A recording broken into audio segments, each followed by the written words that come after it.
Going to the White House briefing room, President Donald J. Trump addressing the coronavirus. Thank you very much, everybody. Thank you very much. Thank you. Before I begin, I'd like to extend my deepest condolences to the victims and families in Milwaukee, Wisconsin. Earlier today, a wicked murderer opened fire at a Molson Coors Brewing Company plant, taking the lives of 5 people. A number of people were wounded, some badly wounded. Our hearts break for them and their loved ones. We send our condolences. We'll be with them. And it's a terrible thing, terrible thing. So our hearts go out to the people of Wisconsin and to the families. Thank you very much. I've just received another briefing from a great group of talented people on the virus that is going around to various parts of the world. We have, through some very good early decisions that were actually ridiculed at the beginning, we closed up our borders to flights coming in from certain areas that were hit by the coronavirus and hit pretty hard. And we did it very early. A lot of people thought we shouldn't have done it that early, and we did, and it turned out to be a very good thing. And the number one priority from our standpoint is the health and safety of the American people, and that's the way I viewed it when I made that decision. Because of all we've done, the risk to the American people remains very low. And we have the greatest experts in the world, really in the world, right here. The people that are called upon by other countries when things like this happen. We're ready to adapt, and we're ready to do whatever we have to as the disease spreads, if it spreads. As most of you know, the level that we've had in our country is very low, and those people are getting better, or we think that in almost all cases, the better are getting. We have a total of 15. We took in some from Japan. You heard about that, because they're American citizens and they're in quarantine.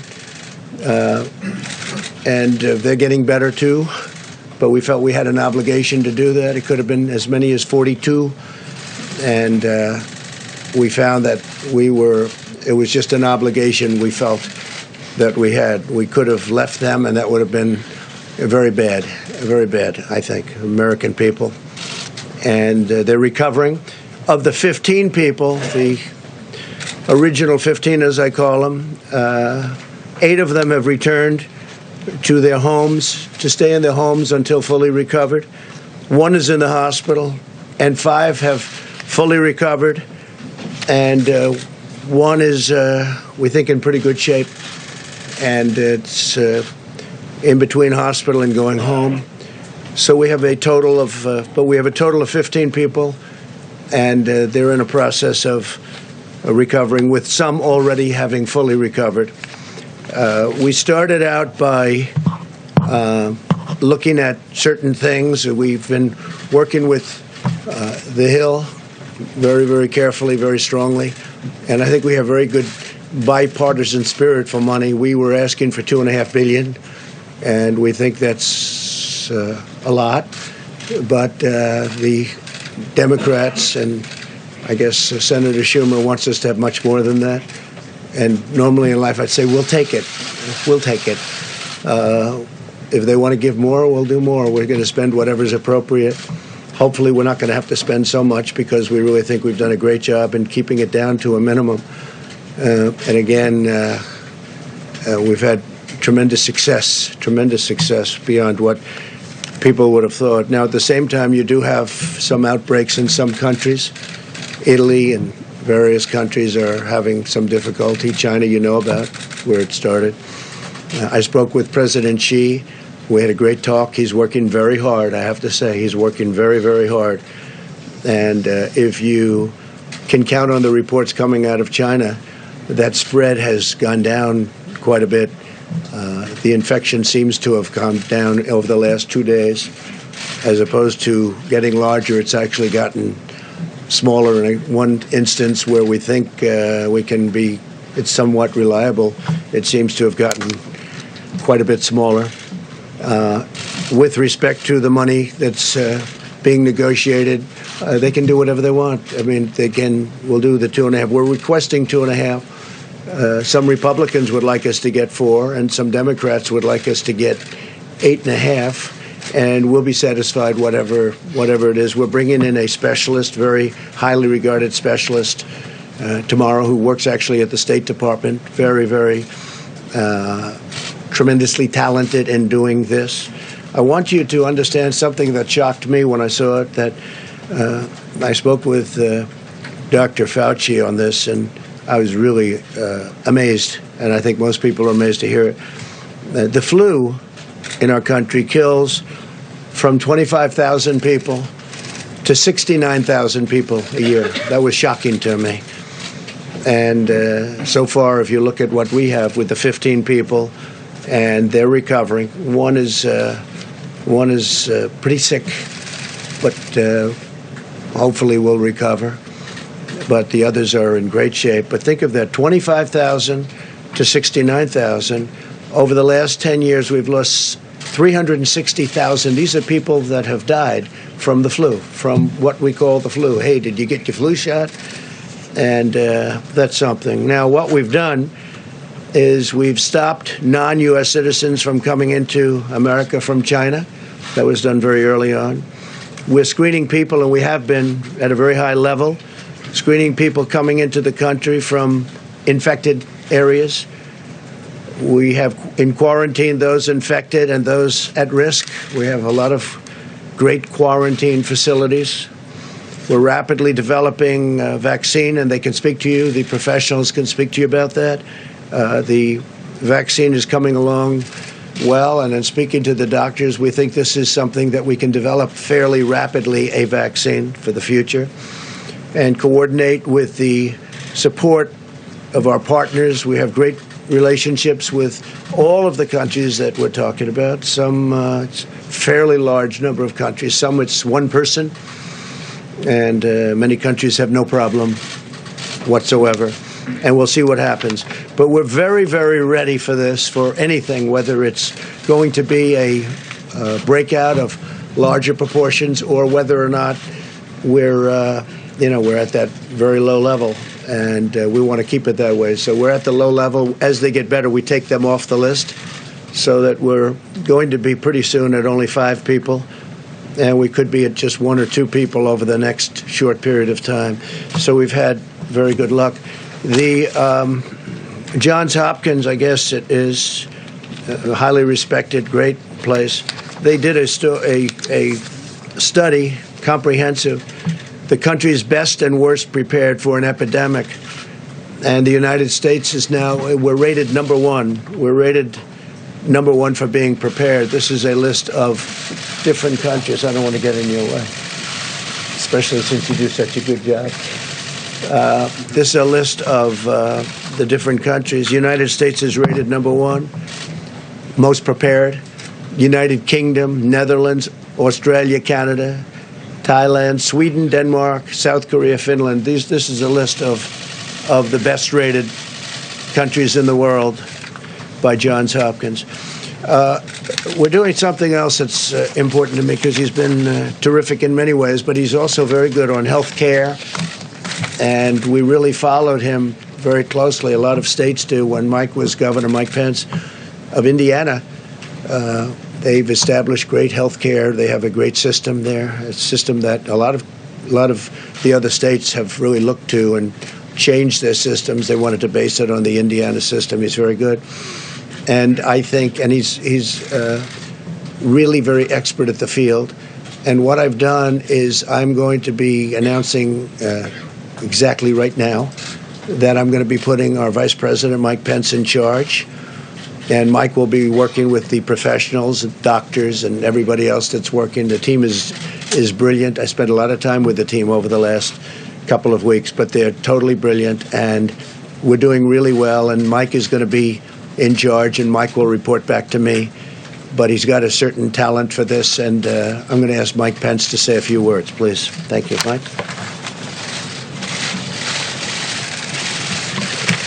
Thank you, Mr. President.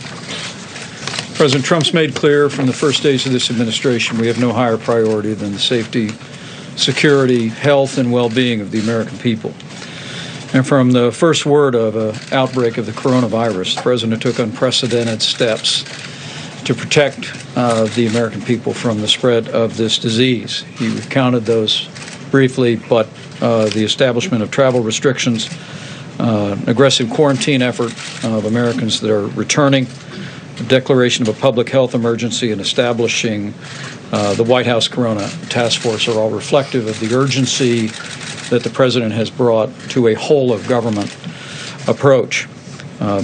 As a former governor from the state where the first MERS case emerged in 2014, I know full well the importance of presidential leadership, the importance of administration leadership, and the vital role of partnerships of state and local governments and health authorities in responding to the potential threat of dangerous infectious diseases. And I look forward, Mr. President, to serving in this role, bringing together all the members of the Corona Task Force that you've established, HHS, CDC, DHS, the Department of Transportation, and State.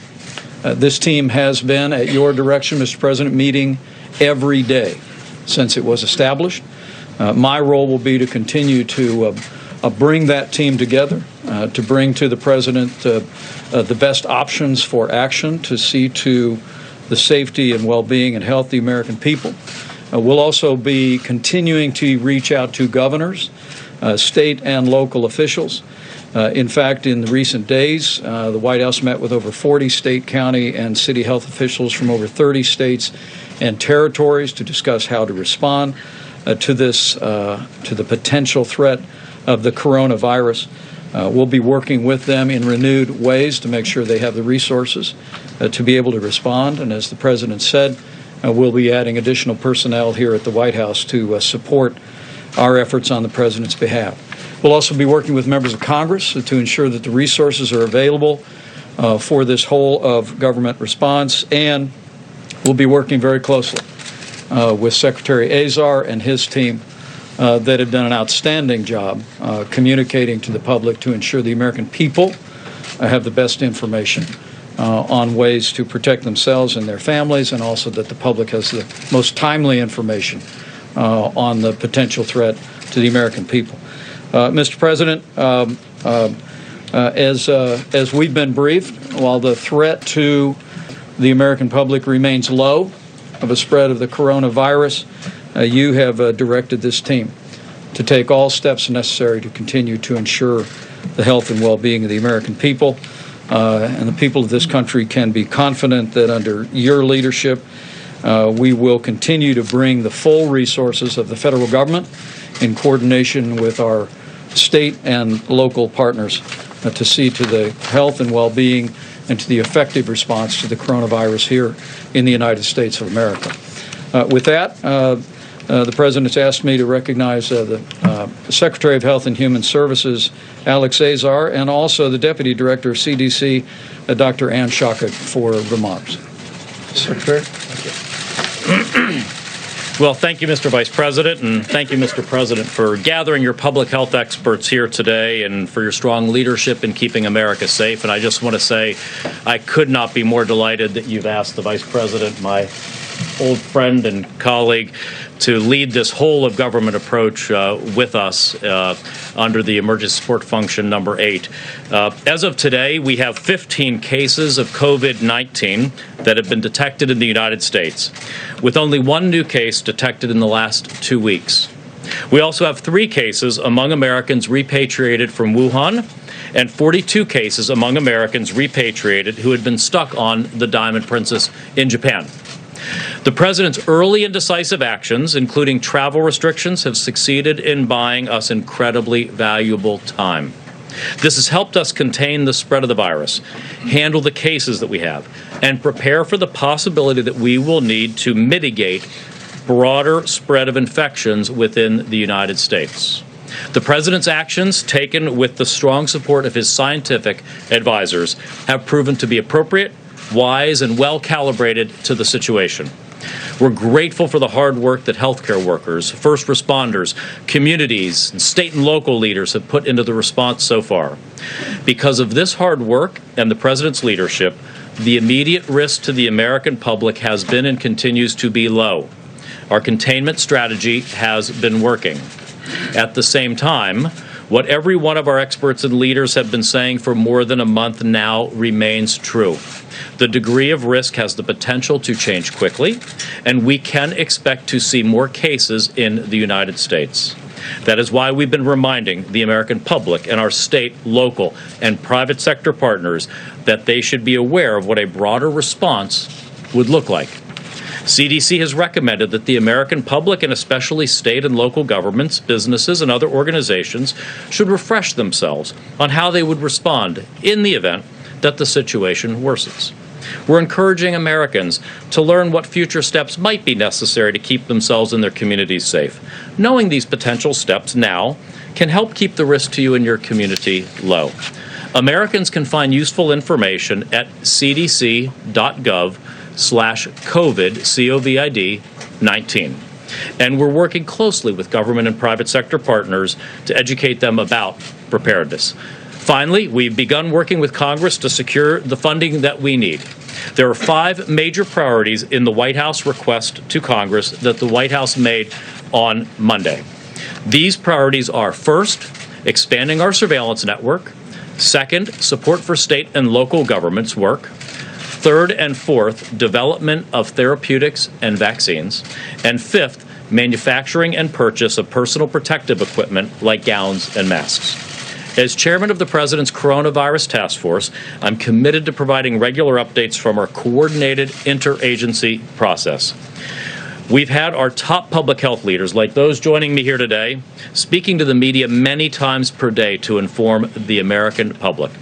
The Trump administration is going to continue to be aggressively transparent, keeping the American people and the media apprised of the situation and what everyone can do. With that, I'm going to hand things over to Dr. Ann Schuchat. Dr. Schuchat is the senior career official at the Centers for Disease Control and Prevention, the principal deputy director, with an over 30-year career at the CDC in public health and as a member of the United States Public Health Service Commission Corps. So, Dr. Schuchat, I'll turn it over to you. Thanks so much, Mr. Secretary. As you know, this has been a difficult and challenging time, and our hearts go out to the individuals who have been directly affected by the virus and to all those who have been working tirelessly in responding to it. Our aggressive containment strategy here in the United States has been working and is responsible for the low levels of cases that we have so far. However, we do expect more cases, and this is a good time to prepare. As you heard, it's the perfect time for businesses, healthcare systems, universities, and schools to look at their pandemic preparedness plans, dust them off, and make sure that they're ready. And we have lots more information at the CDC's website and in partnership on how to do that. But it's also a really good time for the American public to prepare and for you to know what this means for you. The coronavirus that we're talking about is a respiratory virus. It's spread in a similar way to the common cold or to influenza. It's spread through coughs and sneezes. And so those everyday sensible measures that we tell people to do every year with the flu are important here. Covering your cough, staying home when you're sick, and washing your hands. Tried and true, not very exciting measures, but really important ways that you can prevent the spread of respiratory viruses. So the trajectory of what we're looking at over the weeks and months ahead is very uncertain, but many of the steps that we have taken over the past 15 years to prepare for pandemic influenza and our experience going through the 2009 H1N1 pandemic of influenza remind us of the kinds of steps that our healthcare system, our businesses, our communities and schools may need to take. We're in this together, all of government, the public and the private sector, and the CDC wants to make sure you have the best information available every day. Thank you.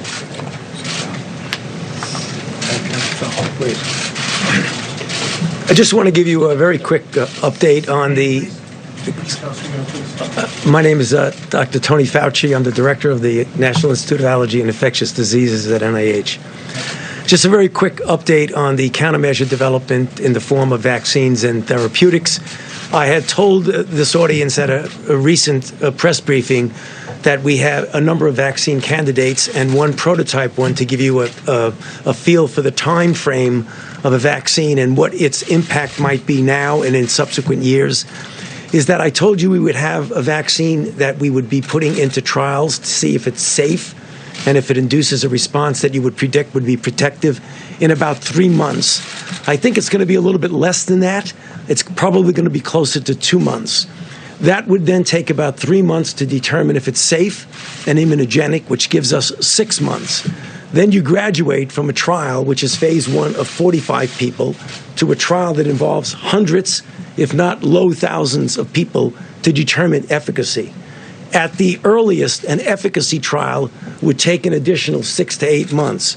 So although this is the fastest we have ever gone from a sequence of a virus to a trial, it still would not be any applicable to the epidemic unless we really wait about a year to a year and a half. Now, that means 2 things. One, the answer to containing is public health measures. We can't rely on a vaccine over the next several months to a year. However, if this virus, which we have every reason to believe it is quite conceivable that it will happen, will go beyond just a season and come back and recycle next year. If that's the case, we hope to have a vaccine. And then finally and briefly, therapeutics. There are a number of antiviral drugs that are being tested. A few days ago, we initiated a randomized controlled trial of a drug called remdesivir, which has antiviral activity in vitro in an animal model. The good news about that is that it's a trial that's randomized to either placebo or standard of care and drug and standard of care, which means that we will know reasonably soon whether it works. And if it does, we will then have an effective therapy to distribute. Thank you. Okay. Thank you. Go ahead, please. Thank you very much, Mr. President. First of all, you have just come from a long and busy trip from India. And Great country. As far as this coronavirus is concerned, you have a great scientific and medical team behind you and with you, and I'm sure they will keep America safe. As far as your trip to India, Mr. President, where do we go from here as far as U.S.-India relations are concerned? And also, Mr. President, you are very famous in India, and Prime Minister Modi is very famous in America. What is the future? And Indian-American community is with you, Mr. President. Yeah, we won't talk too much about that other than I just got back. Long flight. It's a long flight. He's a great gentleman, a great leader. It's an incredible country. We were treated very, very well, and we really enjoyed it. A lot of tremendous progress was made in terms of relationship. Our relationship with India is extraordinary right now, and we're going to be doing a lot of business with India. They're sending billions and billions of dollars now to the United States, but we'd rather talk about this right now. The CDC said yesterday that they believe it's inevitable that the virus will spread in the United States, and it's not a question of if, but when. Do you agree with that assessment? Well, I don't think it's inevitable. It probably will. It possibly will. It could be at a very small level, or it could be at a larger level. Whatever happens, we're totally prepared. We have the best people in the world. You see that from the study. We have the best prepared people, the best people in the world. Congress is willing to give us much more than we're even asking for. That's nice for a change. But we are totally ready, willing, and able. It's a term that we use. It's ready, willing, and able. We have. It's going to be very well under control. Now, it may get bigger. It may get a little bigger. It may not get bigger at all. We'll see what happens. But regardless of what happens, we're totally prepared. Please. Mr. President, you talked a little earlier about the screening measures that you put in place and the travel restrictions you put in place regarding China. At this point, as the virus spreads in Italy and South Korea, are you planning on adding those countries? Well, just so you understand, I'm the president of the United States. I'm not the president of other countries. Other countries, some are on the list that are very respected in what they do in terms of what we're talking about.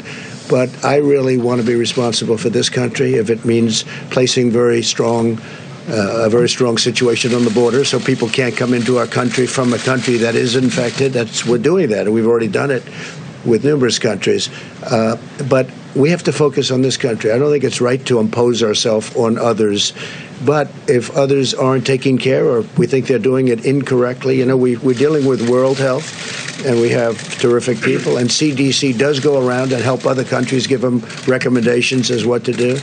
But they're working on their countries, and we're working on our countries. And so far, from our standpoint, it's really worked out very well.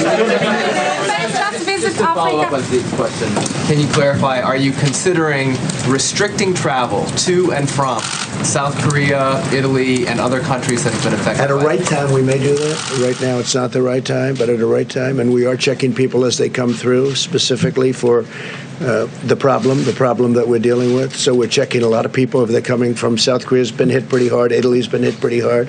China is obvious what's happened in China. But again, the numbers seem to be leveling off and going down in China, which is very good news. So we'll see what happens. White House has spent the day denying that they are going to appoint a czar to run point on the coronavirus response. Today, the Secretary Azar testified that he didn't think one was necessary and they were going to run it out of HHS. And you yourself have been downplaying this. So why are you now selecting the Vice President to run Mike point is not his Vice President. He's in the administration. But I'm having everybody report to Mike. Mike's been very good, very adept. Anybody that knows anything about healthcare, they look at the Indiana model, and it's been a very great success. It's been a tremendous model in terms of healthcare, and this is really an offshoot of that.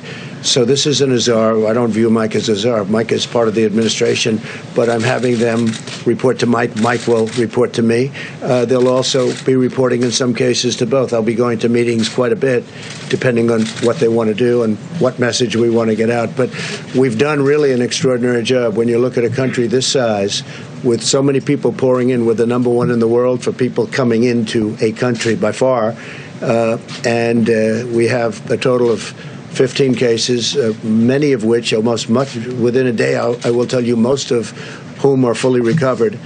I think that's really a pretty impressive mark. Now, we did take in 40 people that were Americans, and they're also recovering, but we brought them in, so I have a different group. But we felt we had an obligation to American citizens outside of the country that were trying to get back in. We thought it was very important. Mr. President, the stock market has taken a big hit over the past few days. What can you do about that? And if the CDC is right in saying that the spread is inevitable, are you going to be dealing with stock market issues and economy issues for some time to come? Well, I really think the stock market is something I know a lot about. I think it took a hit maybe for two reasons. I think they look at the people that you watched debating last night and they say if there's even a possibility that can happen. I think it really takes a hit because of that. And it certainly took a hit because of this, and I understand that also because of supply chains and various other things and people coming in. But I think the stock market will recover. The economy is very strong. The consumer is the strongest it's ever been. Our consumers are incredible. They're incredible. That's why we're doing well and other countries have not. Even before the virus, we're doing great. Other countries have not been doing great. Our consumer is very, very strong, very powerful economically. Yeah, please. Mr. President, have you been presented any plans that would involve quarantining cities like we saw in China, and what would have to happen for you to take a step We do have like that? plans of on a much larger scale, should we need that. We're working with states. We're working with virtually every state. And we do have plans on a larger scale if we need it. We don't think we're going to need it, but, you always have to be prepared. And, again, Congress is talking to us about funding, and we're getting far more than what we asked for. And I guess the best thing to do is take it. We'll take it. How much are you willing to give? How much money are you willing to give Congress if they're going $6 billion? Well, we're going to see, but we'll take care of states because states are working very hard. We have hospitals in states that make rooms available, and they're building quarantine areas where you can keep people safely. We're working really well with states. It's a very big part of it. So my attitude, if Congress wants to give us the money so easy, wasn't very easy for the wall, but we got that one done. If they want to give us the money, we'll take the money and we'll just do a good job with it. Yeah, please. Go ahead. Mr. President, should Americans be going out getting protective equipment such as masks and so forth? And if so, what is the U.S. doing to boost production of masks? Well, we can get a lot of it. In fact, we've ordered a lot of it just in case we need it. We may not need it. You understand that. But in case we're looking at worst case scenario, we're going to be set very quickly. But I don't think we're going to ever be anywhere near that. I really don't believe that we're going to be anywhere near that. Our borders are very controlled. Our flights in from certain areas that we're talking about are very controlled. I don't think we'll ever be anywhere near that. Please go ahead. Back to the stock market for a second. The travel-related stocks have especially been hammered here in the last couple of days. What would you say to Americans out there who right now are looking forward to the summer or the upcoming months and saying to themselves, should I make my summer plan? Should I go travel abroad? Well, hopefully they're going to be able to do that. We hope that it's going to be in good shape by that time.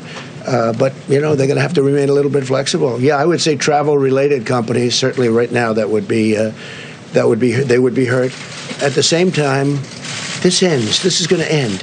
Hopefully it'll be sooner rather than later. And I think the business that they lost will be picked up at a later date. But, right now, I think they're not going to be, probably not going to be going to China. They're not going to be going to certain countries where the problem is far greater than it is in the United States. What it's going to do is keep people home, and they're going to travel to places that we have. We have it's the greatest tourism country in the world. So instead of leaving our country, leaving our shores, they'll stay here. And again, when you have 15 people, and the 15 within a couple of days is going to be down to close to zero, that's a pretty good job we've done. What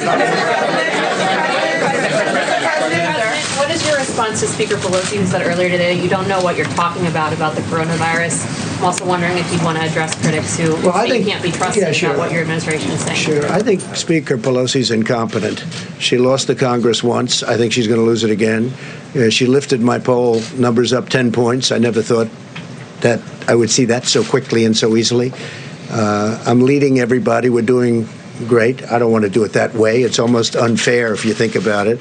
But I think she's incompetent, and I think she's not thinking about the country. And instead of making a statement like that, where I've been beating her routinely at everything, instead of making a statement like that, she should be saying we have to work together because we have a big problem potentially, and maybe it's going to be a very little problem. I hope that it's going to be a very little problem, but we have to work together. Instead, she wants to do that same thing with crying Chuck Schumer. He goes out and he says, the president only asked for $2.5 billion. He should have $8.5 billion. This is the first time I've ever been told that we should take more. Usually it's we have to take less. And we should be working together. He shouldn't be making statements like that because it's so bad for the country. And Nancy Pelosi, she should go back to her district and clean it up because it's the number one. If you look at percentage down, that was one of the finest in the world. And now you look at what's happening. And I'm just saying we should all be working together. She's trying to create a panic. And there's no reason to panic because we have done so good. These professionals behind me and over here and over there and back here and in some conference rooms. I just left a group of 45 people that are the most talented people in the world. Parts of the world are asking us in a very nice way, can they partake and help them? So Nancy Pelosi shouldn't, and she knows it's not true. She knows all they're trying to do is get a political advantage. This isn't about political advantage. We're all trying to do the right thing. They shouldn't be saying, this is terrible, President Trump isn't asking for enough money. How stupid a thing to say. If they want to give us more money, that's okay. We'll take more money. Some Republicans think we should have more money, too. That's okay. We'll take more money.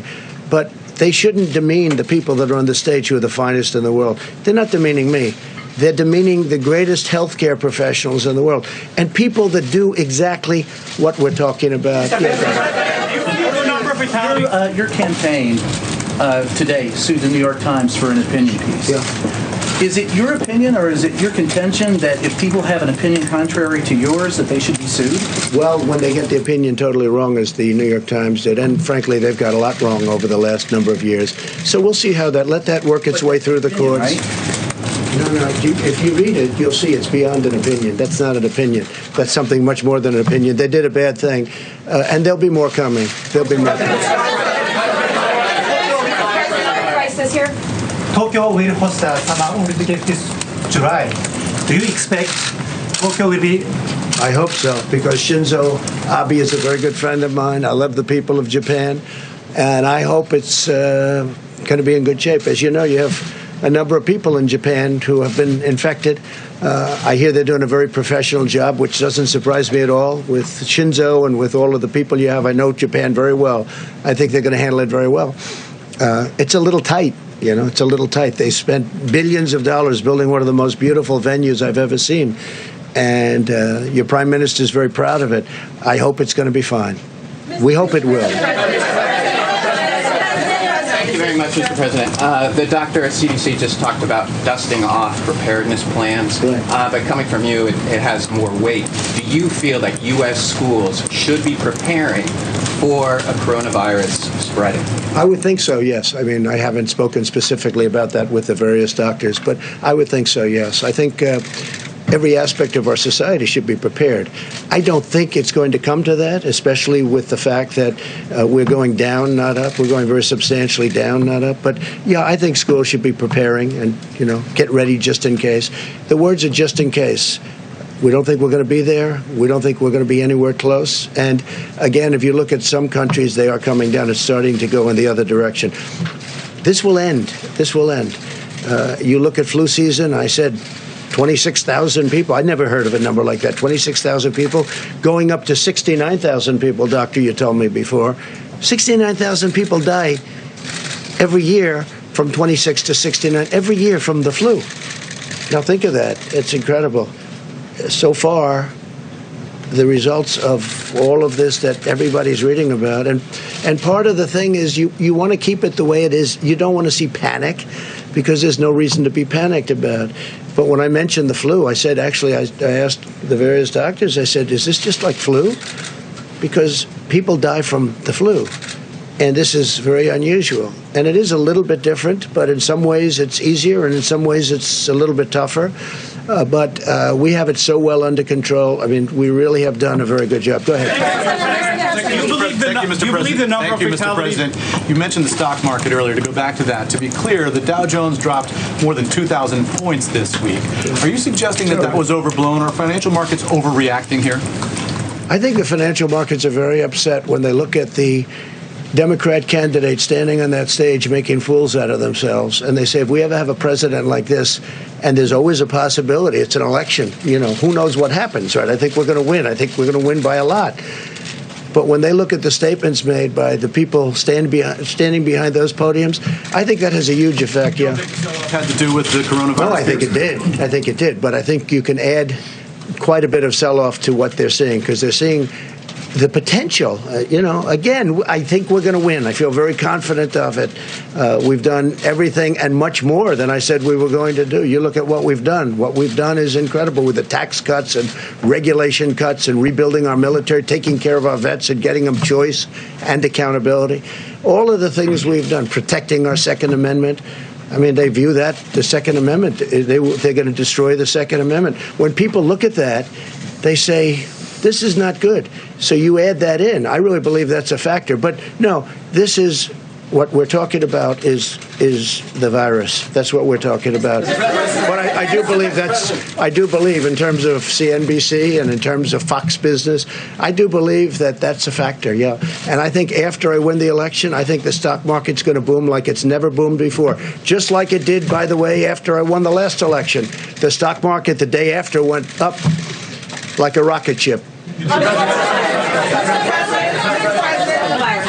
At what point would you be considering loosening the travel restrictions regarding China? When we're at a point where we don't have a problem. You know, we're not going to loosen the travel restrictions. That's what saved us. Had I not made, Mike alluded to it, had I not made a decision very early on not to take people from a certain area, we wouldn't be talking this way. We'd be talking about many more people would have been infected. I took a lot of heat. I mean, some people call me racist because I made a decision so early. And we had never done that as a country before, let alone early. So it was a bold decision. It turned out to be a good decision. But I was criticized by the Democrats. They called me a racist because I made that decision, if you can believe that one. We have to all work together. We can't say bad things, and especially when we have the best team anywhere in the world. And we really gave it an early start. We gave it a very early start. Have consistently called for enormous cuts to the CDC, the NIH, and the WHO. You've talked a lot today about how these professionals are excellent, how they're critical and necessary. Does this experience at all give you pause about those? No, because we can get money and we can increase staff. We know all the people. We know all the good people. It was a question I asked the doctors before. Some of the people we cut, they haven't been used for many, many years. And if we ever need them, we can get them very quickly. And rather than spending the money, and I'm a business person, I don't like having thousands of people around when you don't need them. When we need them, we can get them back very quickly. For instance, we're bringing some people in tomorrow that are already in this, great government that we have, and very specifically for this. We can build up very, very quickly, and we've already done that. I mean, we really have built up. We have a great staff, and using Mike, I'm doing that because he's in the administration, and he's very good at doing what he does and doing as it relates to this. Yeah, go ahead. Go ahead, please. Thank you, Mr. President. Yeah, go ahead. So far, your administration. I picked him, but you're fine. So far, your administration is only testing less than 500 people, and health officials are questioning whether that's enough, comparing to other countries who have tested more than tens of thousands of people. Are you planning to test more people? Well, we're testing everybody that we need to test, and we're finding very little problem. Now, you treat this like a flu. We were, in fact, I might ask one of the doctors to come up and explain it. You want to wash your hands a lot. You want to stay, if you're not feeling well, if you feel you have a flu, stay inside, sort of quarantine yourself, don't go outside.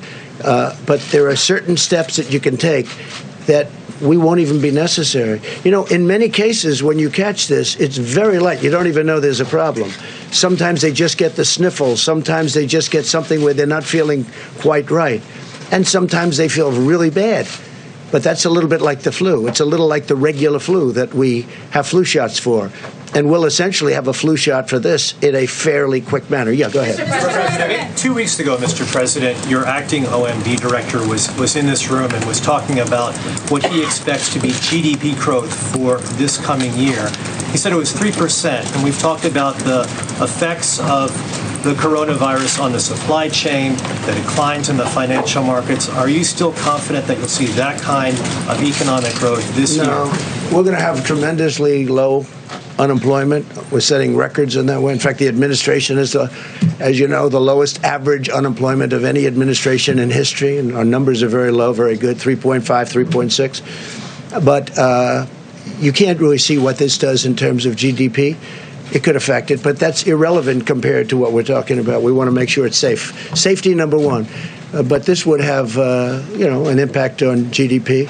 But we're still we're doing great. But this will have, just like, I'll tell you what has a big impact. Boeing has a big impact. How did that happen? A year ago, all of a sudden, that happened. I think that took away a half a point to a point even. It's a massive company. I think Boeing, we had the General Motors strike. That was a big impact on GDP. And, of course, we're paying interest rates. I disagree with the head of the Fed. I'm not happy with what that is because he's kept interest rates. President Obama didn't have near the numbers, and yet, if you look at what happened, he was paying zero. We're paying interest. Now, it's more conservative, and frankly, people that put their money away are now getting a return on their money as opposed to not getting anything. But I think, we're the greatest of them all. We should be paying the lowest interest rates. And when Germany and other countries are paying negative rates, meaning they're literally getting paid when they put out money. I mean, they borrow money and they get paid when it gets paid back. Who ever heard of this before? It's a first. But we don't do that. So I totally disagree with our Fed. I think our Fed has made a terrible mistake, and it would have made a big difference. As good as we've done, even without the 2,000 points, and we started off at 16,000, and we'll be at 28,000 without. We were going to crack 30,000. We have had increases like nobody's seen before, but we're doing well. But we have to watch. We're doing well anyway. In other words, even despite the 2,000 points, it sounds like a lot, and it's a lot, but it's not. It's very little compared to what we've gone up.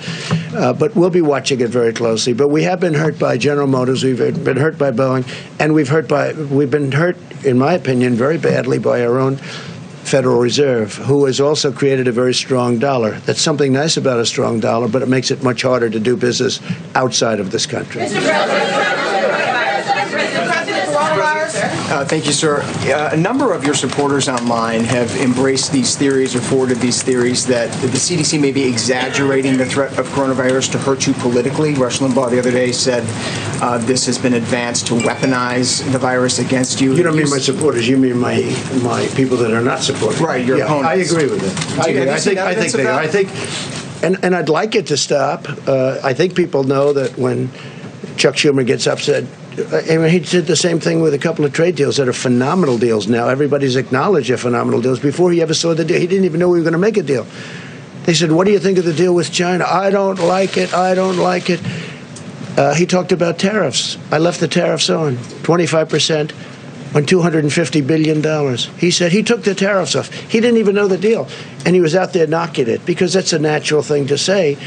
But when you're talking about especially something like this, we have to be on the same team. This is too important. We have to be on the same team. Have you seen evidence that the CDC is trying to hurt you? That No, I don't think the CDC is at all. No, they've been working really well together.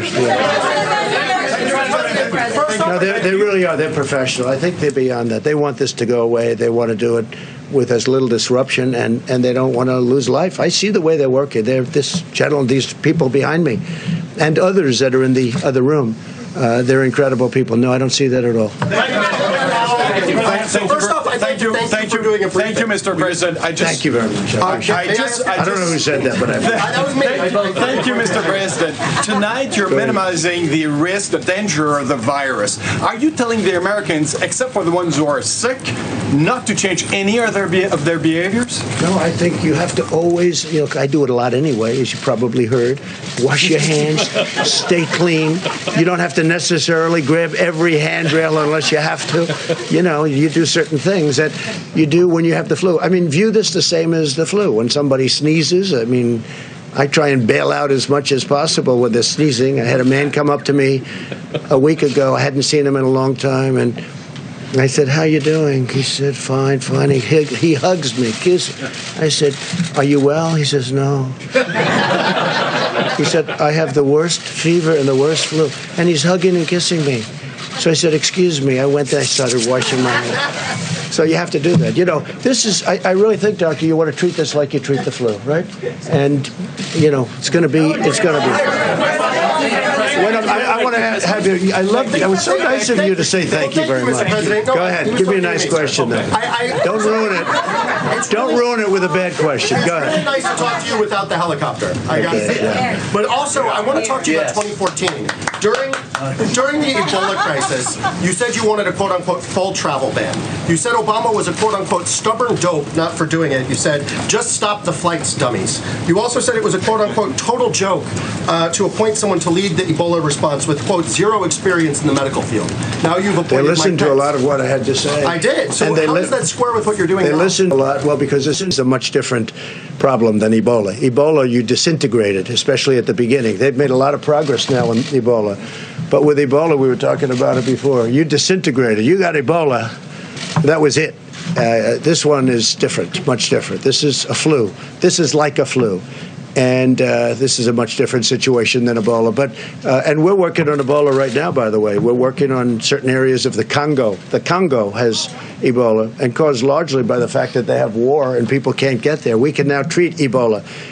At that time, it was infectious, and you couldn't treat it. Nobody knew anything about it. Nobody had ever heard of anything like this. So it's a much different situation. The rate of mortality. I think it was to me. Thank you. So, let me ask you this. Yeah, go ahead. In just the course of the last couple of minutes, you have disputed some of what the officials that are working in your administration behind you have said about the risk of coronavirus and its spread. Do you trust your health officials to give you good information, or do you trust your own instincts more? I don't think I have. They've said it could be worse, and I've said it could be worse too. I also think, no, I don't think it's inevitable. I don't think it's inevitable. I think that we're doing a really good job in terms of maintaining borders, in terms of letting people in terms of checking people. And also, that's one of the reasons I'm here today, getting the word out so people they'll know. They're going to know. No, I don't think it's inevitable. I think that there's a chance that it could get worse. There's a chance it could get fairly substantially worse, but nothing's inevitable. So you're not Mr. President, Brazil has its first case. That's right. Brazil. Right, Brazil. Yeah. And you have many Americans now in Brazil for Carnival. What are your concerns, and what are the procedures and practices that you plan to implement as those Americans are trying to come back home? Yes, we've gotten very strong on people coming in from Brazil. Now, it only has one case. It's a big country, but it only has one case. But still, it's a case. We deal with Brazil very well. The president's a very good friend of mine. In fact, he ran on it's called Make Brazil Great Again. That's what he ran on. We get along very well. I know you're so thrilled to hear that. We get along very, very well. And we're working with Brazil, but we have much worse instances than Brazil. You know, you have Italy and you have other countries where they have much more than one person. They have one person right now, as of just a little while ago, one person in Brazil. But Italy is, a deeper problem. And we're checking people coming in very, very strongly from those. And at some point, we may cut that off. You know, at some point, depending on what happens, we may cut certain additional countries off, like we've had to do with China. And we hope we can open it up to China as soon as possible. And we hope the numbers we've been getting, are true on China, where it really has leveled off and started to go down. Because eventually, sometime, that's going to happen. Go ahead. Thank you very much. You've said repeatedly that you think the federal government is very prepared, that you're ready for this. Yep. But if you think that Secretary Azar is doing such a great job, why did you feel the need to make a change and put Vice President Mike Pence in charge of the federal response to this virus? I think Secretary Azar is doing a fantastic job. But he also has many other things. I mean, we're working on many, many things together. If you look at his schedule of what he's doing, including drug prices, and I think it's perhaps the most complicated job that we have in government. And I want him to be able to focus on that. And Mike is really good at it. They're going to work together. They're going to work very closely together. And they're both in the administration. I see them all the time, so it really works. This isn't a czar. This isn't going out and getting somebody that's never been in the administration. I have two people that are very talented, and it's something I feel good about. I don't want to spare the horses. I have very talented people. I want to use them on this because I want it to stay low or as low as possible. Thank you, Mr. President. I want to get to China. At the beginning of this outbreak, the Chinese Communist Party covered it up. That has been the general consensus of everyone. How can you now legitimately trust President Xi and the Chinese Communist regime, President Xi, and the Chinese Communist regime to be forthcoming and forthright with this pandemic? Well, I can tell you this. I speak to him. I had a talk with him very recently, and he is working so hard on this problem. He is working so hard, and they're very tough and very smart, and it's a significant group of very talented people that are working. And they're calling up Dr. Fauci. They're calling up our people. We're dealing with them. We're giving them certain advice. We actually have, through World Health, we have them over there also, and we have a lot of our people making up that group that went over there. No, he's working very hard. It'd be very easy for me to say, it doesn't matter what I say, really. I can tell you, he is working. I had a long talk with him the other night. He is working really, really hard. He wants it to go away from China and go away fast, and he wants to get back to business as usual. Talked about the flu and in comparison to the coronavirus. Flu has a fatality ratio of about 0.1%. Correct. This has a fatality ratio somewhere between 2 and 3%. Well, we don't know exactly what it is. And the flu is higher than that. The flu is much higher than that. There's more people who get the flu, but this is spreading, or it's going to spread maybe within communities. That's the expectation. Does that worry you? Because that seems to be what worries the American people. No, because we're ready for it. It is what it is. We're ready for it. We're really prepared. We have, as I said, we have the greatest people in the world. We're very ready for it. We hope it doesn't spread. There's a chance that it won't spread, too. And there's a chance that it will. And then it's a question of at what level. So far, we've done a great job. When you have 15 people with this whole world coming into the United States, and the 15 people are either better or close to being better, that's pretty good. All right, we'll do one more. Go ahead.